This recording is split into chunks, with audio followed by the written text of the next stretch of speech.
With the tech-driven NBFCs disrupting the way lending happens in India and globally, how important of a role does technology play in driving the fate of the industry as per you? There are various technologies. Some are exponential technologies like AI, machine learning, blockchain. Having said that, there is also other important aspect like cybersecurity, data privacy, right? And how do you go about having a digital fabric, right, to improve the customer experience. How important is it for the CSPs to share the responsibility with the regulated entities? When it is coming to CSP, fundamentally all these application stack or the entire technology stack, the CSPs are also coming into that ecosystem of controls and the regulations and the compliances. Yeah.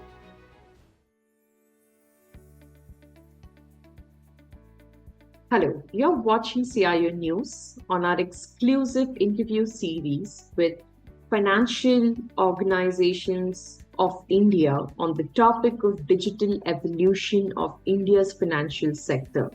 This is a series where we've been featuring leadership personas from the financial organizations, talking about some of the digital evolution trends, challenges, and best practices that they've been seen in this sector.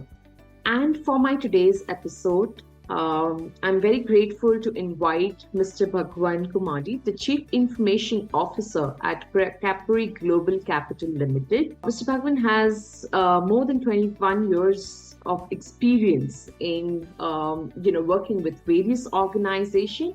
And currently, as a CIO, he is responsible for creating and managing IT strategy and operations. And also, Mr. Bhagwan has been a TEDx speaker in the past. He's written many books, such as Fighting for FinTech Solutions. He has hands-on data structures, algorithms, and Go to Paytech book, the Payment Technology Handbook for investors, entrepreneurs, FinTech visionaries. He has extensive expertise and work that he's done in the FinTech space. And I think it'll be really great to hear you, Mr. Bhagwan. Thank you. Welcome to my CIO News interview series. And really looking forward to hearing your thoughts around this topic. Thanks, Khushbu, for the introduction. Fantastic. I am also accompanied with Asish Karunkaran, the Vice President and Head of Financial Services at Tata Communications. Asish has been responsible for expanding the financial services offering across the globe for Tata Communications. And prior to Tatacom, Asish was a Chief Information Officer for companies like ICICI Prudential Asset Management, Vital Healthcare, SBI Capital Markets, and many more. Once again, Asish, pleasure to have you on my series. Thank you for joining. It's my pleasure, Khushbu. Hi, Ashish. Welcome. Yeah, hi.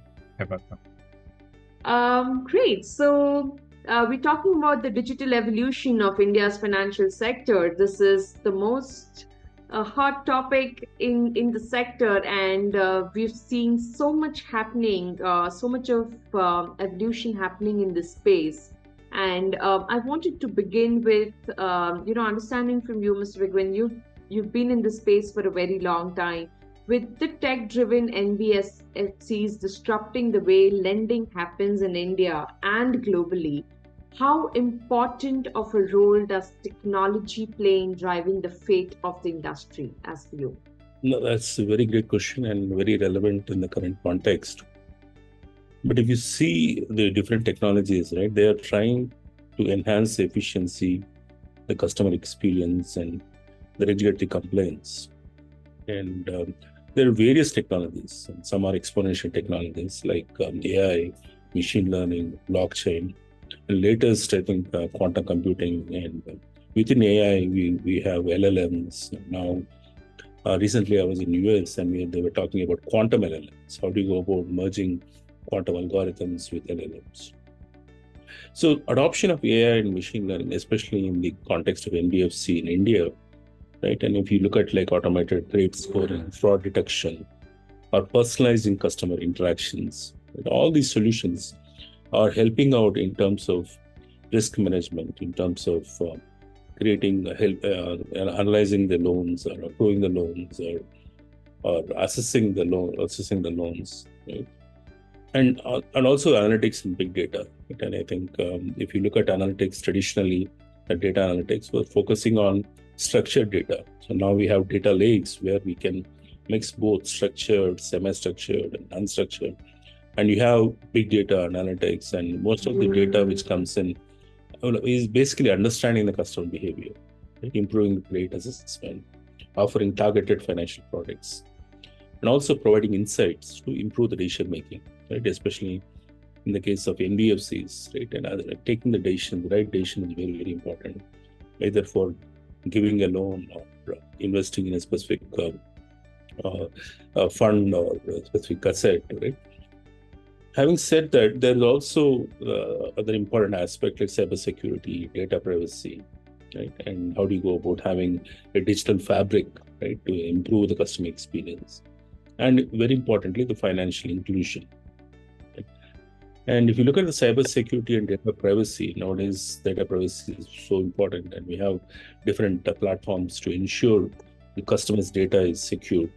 Right? And we have PII, we have compliance and standards which worry about customers' data and privacy and sensitivity of the data.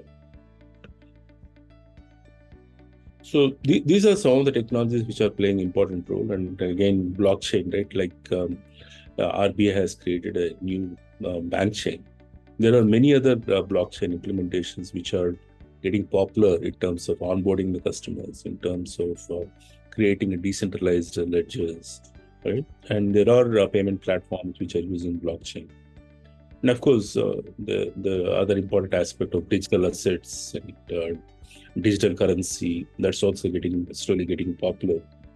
And if you look at the payment technologies, right, again, that's a very important thing which has evolved very quickly, rapidly, right? And you look at how Google Pay or Phone Pay or Paytm and so many other payment technologies, they have changed the whole the Indian context. In Indian context, the payment processing, right? And if you look at, you'll be surprised on the street, like people accepting QR codes, right? Initially, the QR code was supposed to be part of like the developers who have the for getting the signing done for code signing or getting into a login QR used to be there for events, especially in US. If you go to some of the conferences, you used to have a QR code where you scan and enter into a conference, right? It's almost like a conference ticket. But nowadays QR code is like on in Indian streets, that you can have like a chat food, and then you can pretty much scan the QR and then pay. So the payment technologies have disrupted the NBFC in terms of technology. And the other important area is the cybersecurity, and that's where I think the post-quantum cryptography comes in, and how we can secure ourselves in terms of the cyber attacks, right? Cyber attacks, where we need to be prepared for the post-quantum cryptography. Correct, absolutely. So following up on that, as you mentioned, NBFCs has undergone digital transformation, and it has been an extensive transformation. And we must address the relevance of AI, like you mentioned, and how important a role it will play going forward. So for Capri Global Capital, what sort of role do you see AI has, and how it can streamline operations and also grow the business? Right. So in general and specific to Capri Global, right, and AI and machine learning is focusing on, like I said, understanding the customer behavior, right? Understanding the customer profile, understanding the customer needs, right? And then various products. If you look at the fintech products, right, they're touching upon lending, they're touching upon wealth management, they're touching upon investment. So in general, AI and machine learning are being applied, right, in terms of understanding customer behavior and presenting the right products at the right time for the customer. And having the customer already there in the system and targeting specific products, right, is again a recommendation using AI recommendation. and understanding the risk profile, right? How do you go about understanding that the customer is in need of a loan, or a customer has investment but is not investing in the right portfolio? Right? Some of these small things AI helps in detecting and recommending at the right time. Right. So visualize yourself like where you have a customer database, you have the customer profile, and you almost know that his salary is this, and his needs are this, and his expenses are so many. Let's say you have that information from his credit, let's say profile. From the credit profile, how do you go about projecting, saying for the next 1 year, forecasting, saying that for the next 1 year, how does he go about spending, or how do you go about saving money, right? So basically, the understanding the customer behavior is basically understanding the spending habits, understanding the investing in the portfolio, where his investment is. Is he conservative? Is he aggressive? So how much risk he can take. So these are some of the things which AI is really like a very important role. Specific to lending in Capri Global, it's about decision making, right? You get the customer profile, you get the customer application. You want to look at the customer applications, see is this customer valid in terms of his ask for a loan, right? So you need to make a decision whether you are going to give him a loan or not. The other thing is about tracking, right? In terms of the loan repayments, how frequently he's paying, what is the payment frequency. So if you look at the life cycle of the loan, right, the loan origination, then loan management, then loan servicing, and the loan repayment, like if you look at the whole loan term, where does the customer is failing? Where is he failing? What is the frequency of repayments? Is it regular? Is it scheduled? Where are the issues coming up? And you observe all these are automated. Previously, we used to have, if you look at like old days of India, right, you used to have an advisor. Yeah. In fact, I remember even in US, back in US, I was visiting. I mean, I should not say bad name, but if you look at the old days, they used to have a loan advisor. So basically, he takes application form, he fills it up, and then he calculates how much is your investment, and how much is your salary, and then what are your needs, and he comes back with a plan based on your age and risk profile. Right? How do you go about, like whether you want even interested in a home loan, or how do you go about investment? Right? The same thing, a loan advisor nowadays can be substituted by AI, who constantly looks at, right, your credit profile, right, your investment profile, your loans, right? And also in terms of your needs, your spending behaviors, and then comes up with recommendations. And back in those days, when I was a student also, right, I mean, there used to be, especially when I did my in Atlanta, so people used to come for assessing the student's profile for a credit card. It was very, very aggressive at that time because, as you know, student has graduate research assistantship, like $1,000 per month. But based on that, right, and the person used to take an application form, fill up, and understand the student's behavior, and then used to approve. So nowadays, if you look at the same thing which is happening on a digital world, right, the people are capturing that information. Right? How much is the student earning through internships or through things, and then coming back the profile for education loans or for specific personal loan, or if you look at the NBFs. So it's very surprising how AI and machine learning is almost substituting the human behavior, but enabling the banks and NBFCs, especially in fintech, for taking the right decisions and getting the right customers. And also retention, right? And detecting fraud, where fraud can happen, where things can go wrong.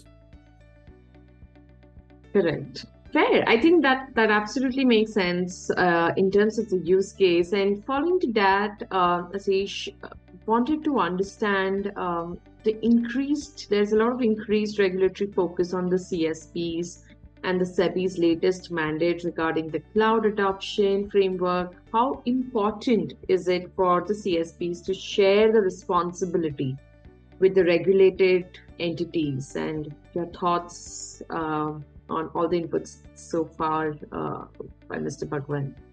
Okay. So I'll not put a SEBI's name over here because the conversations we are revolving around NBFCs over here. Yeah. So let's put an RBI regulation perspective. Yes. And maybe like I take from what Mr. Bhagwan was talking. See, you might have seen that the transition from a traditional paper-based process, which is transformed into fully digital, and the human decisions traditionally for your credit appraisal or a risk mitigation point of view, things are happening. So Bhagwan was talking about all this, which are predominantly a data science driven or an AI driven point of view. And the role of technology is becoming part of the business, and the technology is actually driving the business altogether. It's more of like everybody says that it's a technologies company in the business of lending now. That's many of the NBFCs are getting into. So naturally, it is essential that the regulators also need to be more technology focused, and the compliances and the controls need to be in technology driven. And when it is coming to CSP, fundamentally all these application stack or the entire technology stack need to be like provided by the CSP assets. There are application providers are there, but fundamentally like all the environment is provided by the CSP. So the CSPs are also coming into that ecosystem of controls and the regulations and the compliances.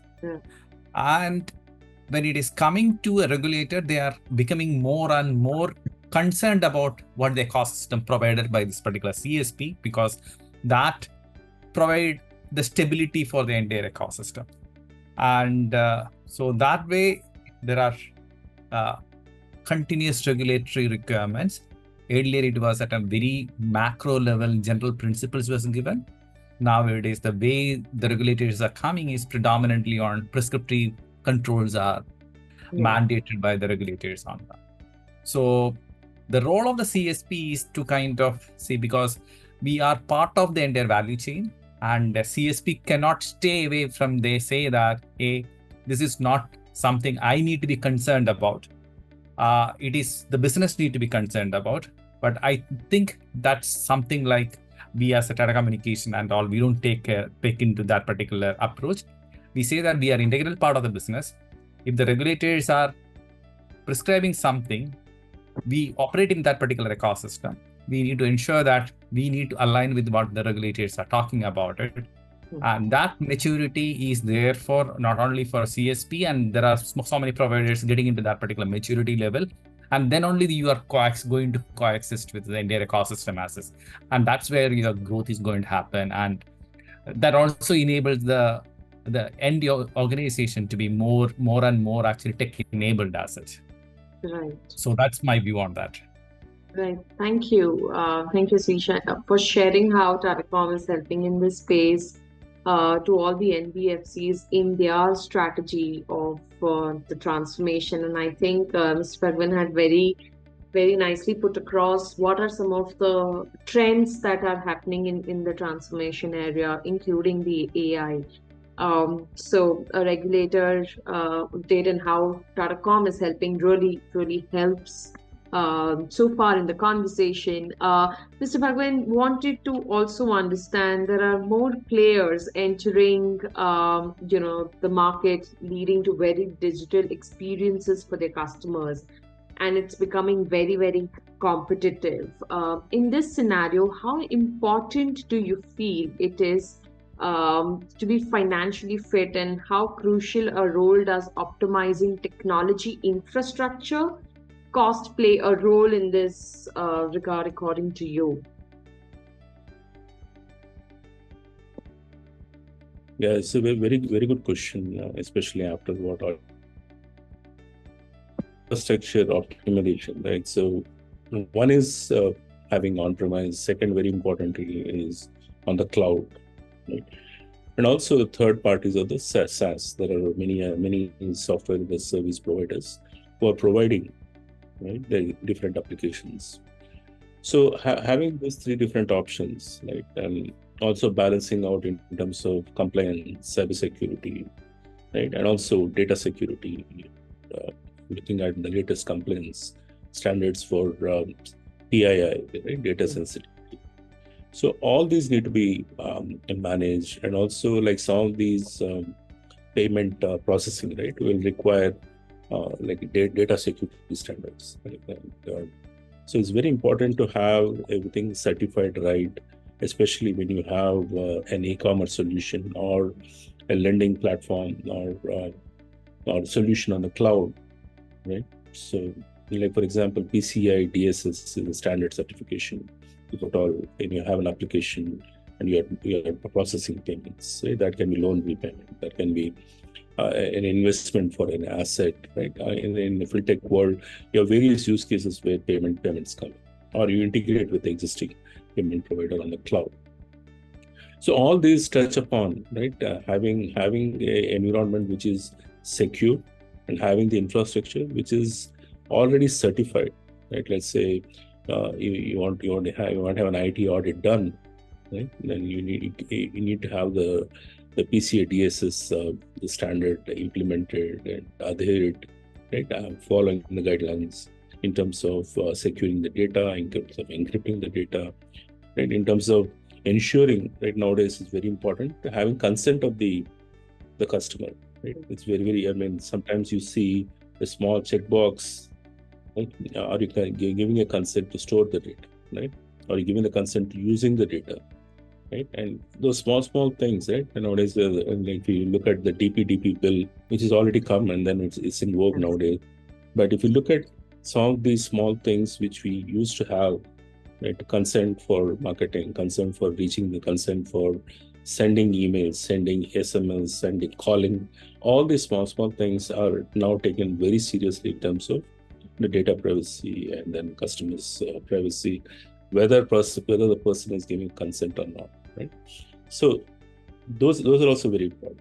So the infrastructure is very important, but having cloud-based solutions versus on-premise or SaaS will touch upon balancing out the various aspects, the cybersecurity, the data security standards, and also certifications, the IT certifications, and whether your infrastructure is capable of one is security, performance, and responsiveness in terms of customer transactions, payment transactions, integrating with the different payment providers. Like we talked about Google Pay, we talked about PhonePe, but nowadays we have solutions like buy now, pay later, BNPL, right? You have Simple and you have Credit and so many other new players coming in. So we need to factor in all those like UPI, credit card. Previously, it was very simple that we have a payment gateway which processes credit card, which is a debit card. Now we have banking, wallets, and we have UPI and BNPL. Right? The infrastructure needs to have the capability, not just integration, need to be secure, right? Need to perform well, need to be responsive. Yeah. So that's what is the takeaway. The cloud, though it's cloud-based solution is in vogue, but we need to ensure all these factors. Absolutely. And Asish, to that, how do you feel? I mean, you've been on both sides of the road, right? So, how do you feel about the need of an external player to, manage the whole IT end-to-end infrastructure for NBFCs? And also letting the NBFCs really focus on their core competencies and application stack and tech innovation. Your thoughts on that? Okay, interesting, Khushbu. So let me put it this way, specifically for an NBFC space, which you are talking about, the competition is pretty high, and each and every segment, whether you take in a housing loan or the gold loan or a personal loan segment, there are enough players in the market. And the differentiated value proposition, if you look at it, is coming from the core business point of view. So some may be offering, maybe like your rates may be a better, or maybe like the payment times will be better, or maybe have your good digital platforms are there, all those things. But when it is coming to core infrastructure or the ecosystem which is providing, it's a pure commodity. And I feel that organizations should focus on building the core capability, which is going to be a differentiator for them, rather than actually focusing on your infrastructure capability, which is fundamentally a commodity. So the commodity, when it is going to a specialized player, because for an organization of this, I feel that having an availability and the scalability is going to be a critical factor for them. And that a specialized player will be in a better position to manage it as such, because we will be operating in the scale, and economics of scale, probably we can bring it, or maybe anybody like an infrastructure provider will be in a position to manage it. And the individual organization, because I come from purely from a CIO, CTO background, 2 decades I spent on that particular time. So my entire focus was predominantly building around how I can improve my customer journeys, how I can improve my operational efficiency on it, or how I can leverage my data science capability or data capabilities and everything to put a better customer insight, and everything can be utilized for positioning a products and services to the customers, or maybe improving the products and services. These are the way I was trying to do that. But infrastructure point of view, I always felt that it need to be provided to a provider, which is, it's just a utility. It need to be provided, but they should be capable enough to scale and provide the availability on that. And on top of that, to your previous question, it is also ensured that when I'm outsourcing certain kind of an activity, it should not hit into your technology budget assets, because you need to provision a certain amount of budgetary allocation for your infrastructure. But it cannot be something like you run your business only to kind of pay for all these kind of an infrastructure. You need to have a predictability in terms of when you are scaling, actually it will go only up to this. That's predictability is also essential for that. Right. So that way, I feel that with the right kind of predictability in the infrastructure point of view, and right kind of capability to kind of scale, and right kind of an availability, ideally this is something like to be outsourced to somebody like an infrastructure player point of view, and outsourced to some of the specialist players. That's my view on that. Got it. Right. Mr. Bhagwan, I think this has been a great conversation. Any last pointers that you would like to add for, your fellow peer CIOs watching from the sector? Anything that you would like to, add through this interview? Yeah, so we talked about different aspects, right, in terms of technologies. One of the key thing is the digital fabric, which is currently very popular, and we are all NBFCs and fintechs are focusing on personalization, right, multi-channel integration. We're not just looking at mobile apps. We want to look at different channels like SMS and email and other channels which are available, and how customer can be reached, right? It can be customer service, or it can be customer self-service options, right? And also in terms of automation, if you look at robotic process automation like RPA, this is another very important technology which is helping out, especially in the back end and back office and middle office solutions, where RPA is playing a very important role. And again, this is obvious, but the real-time interactions, most of the customer wants to have real-time interactions. And the latest I heard is about having offline solutions, right? Especially if you look at Tier 1, Tier 2, Tier 3 cities, right? If you look at Tier 1, Tier 2, infrastructure is assumed that you have like 5G enabled. But if you go to Tier 3, Tier 4, there are some areas where things can go wrong in terms of the capabilities which are required for the mobile application to work, or the application to work in terms of connectivity. So how do you go about enable, disabling, right? How do you go about saving offline data and then uploading whenever the network is available? How do you go about having that adjustable network bandwidth and utilizing the network bandwidth wherever it's available? So that's the next level which is upcoming. So these are some of the things which next generation, but these are in the pipeline. How do you go about enabling participation across all the cities, not just Tier 1, Tier 2, but Tier 3, Tier 4, where infrastructure is not up to the standards?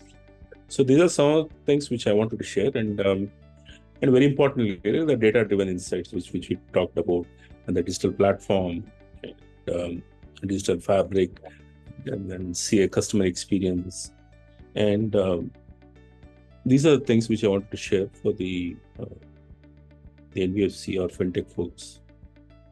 Great, fantastic. Thank you so much for taking our time, Mr. Bhagwan, Ashish, for joining us in this topic. It is really very exciting, and all the leaders like you that we've been having conversation. I think these are some of the priorities that they have mentioned. The transformation journey that they've seen through is what has been covered. So really great pointers. Thank you so much once again for joining me on this episode, and I look forward to having many more such conversations in the future. Hey, thanks, Khushbu. Yeah, thanks for this time. Yeah. Hey, thanks, Bhagwan, for spending your time, and it's a very valuable insight you have given. Yeah, thanks, Khushbu, and thanks, Ashish, for giving this opportunity to have a fireside chat with both of you.